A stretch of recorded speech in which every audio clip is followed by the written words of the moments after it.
In this video, I'm going to be going through all the settings you guys need in Arc Raiders to maximize your performance, your visibility, latency, and just overall quality of life settings that are going to make your life easier while you're topside and give you guys the best chance to get back to Speranza with all that sweet loot. Alright, so first off, we're going to start with the graphics settings here. There's a lot of settings in here that are going to make it easier to see people, as well as just up your frame rate and give you the lowest latency possible. Starting at the top, I leave mine on borderless full screen. I don't really see a difference. Display resolution, that's going to be whatever your monitor is. It's going to be different for everybody. Nvidia DLSS frame gen, I personally run this. You don't have to. Basically, if you have a 40 series or a 50 series card, this is going to double your frame rate, but it will also give you a slight latency compared to not using it. So kind of fool around with that if you have it. If you are low on frames and you want to hit, you know, maximum frames, then go for it. I personally use it and I don't really see that much of a difference. VSync, you're going to want disabled. Nvidia reflex low latency, I have this on. If you're CPU bound, you're going to want it on plus boost. If you're GPU bound, you want it on. For frame rate, I have unlimited because you aren't able to change it if you have DLSS frame gen on. But if you don't use that, then just set your frame rate limit to whatever your monitor is. My monitor is 240 hertz, so I would set mine to 240 probably if I wasn't using frame gen. Resolution scaling and anti-aliasing, I don't really change this. I left it all default. Nvidia DLSS model, I've been playing around with this one. I've tried CNN, I've tried Transformer. I don't really notice that much of a difference, so I just leave it on Transformer. That's the newer one. Field of view, you're going to want this maxed out at 80. This is just going to allow you to see the most around you and give you more awareness on the map. Motion blur I have disabled. I mean, this is really a no-brainer. If you want your game to look really cinematic and that's how you like playing, then leave it on. But if you want the best visibility and be able to see people, definitely disable this. RTX global illumination, I have mine on high. All right, for the quality settings here, view distance, I have mine on high.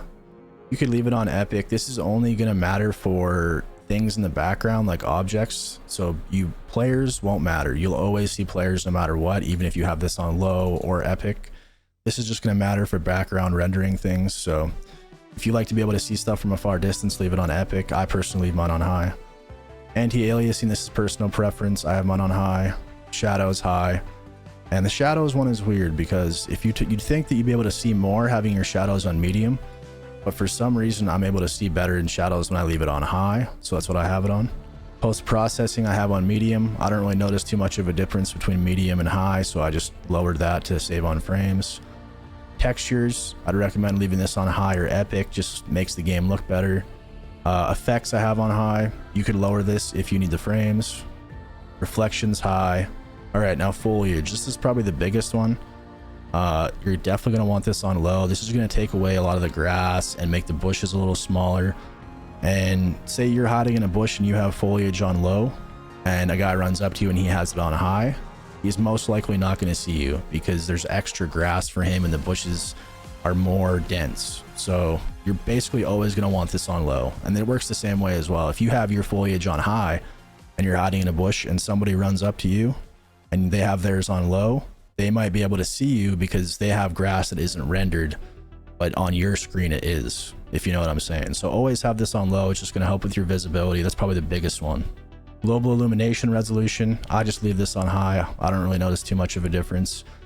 All right, and for all of these settings, if you're struggling to get frames, basically just lower everything except texture. You won't really notice too much of a difference in quality in the game.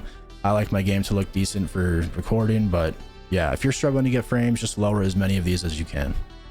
In-game performance overlay, I have mine on simple. It's just going to add your FPS counter so you can see how many frames you're getting.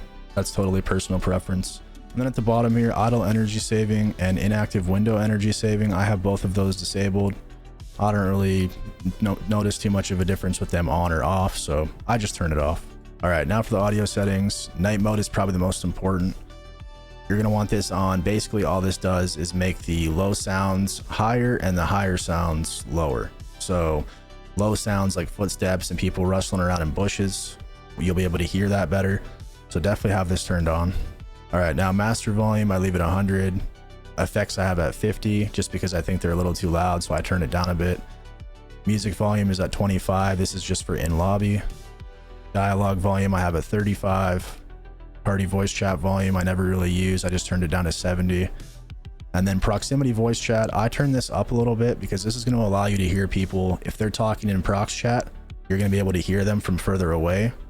Well, not necessarily further away, but you'll be able to hear them easier. So I'd recommend turning this up. And keep in mind that all of these settings are going to depend on what audio setup you're using. I personally have a Go XLR, so I control my audio through that usually. If you aren't running a mix amp or anything like that, or depending on what headphones you have, some of these might have to be different. Push to talk, I have mine bound to thumb mouse button, just so that I'm still able to move around and have all my movement on my keyboard while being able to talk in prox chat.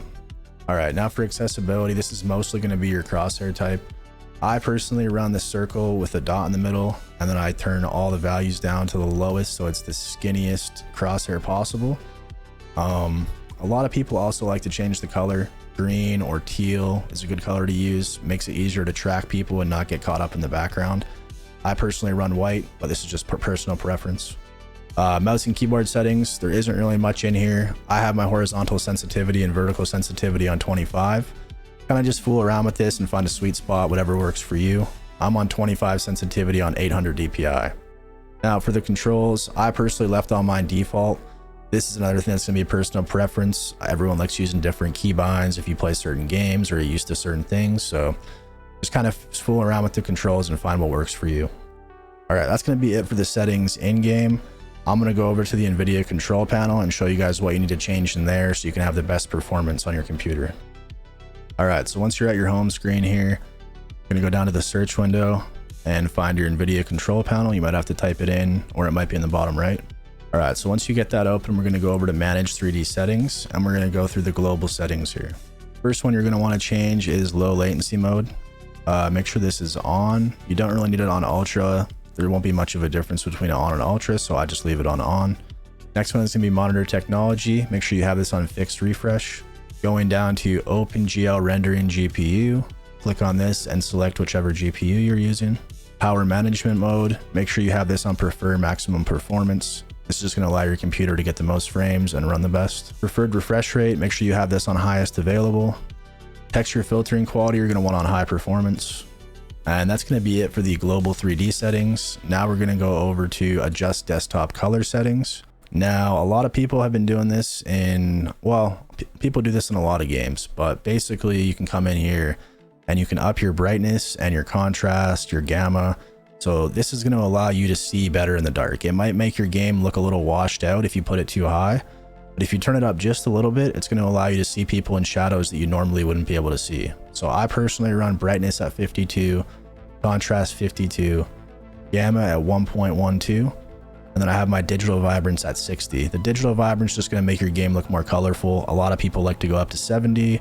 I think 60 is a nice sweet spot between default and not too colorful. Once you have all those changed, make sure you go to the bottom right and click apply. One more thing you guys are going to want to do is go to your Windows home screen, type in edit power plan and click on it.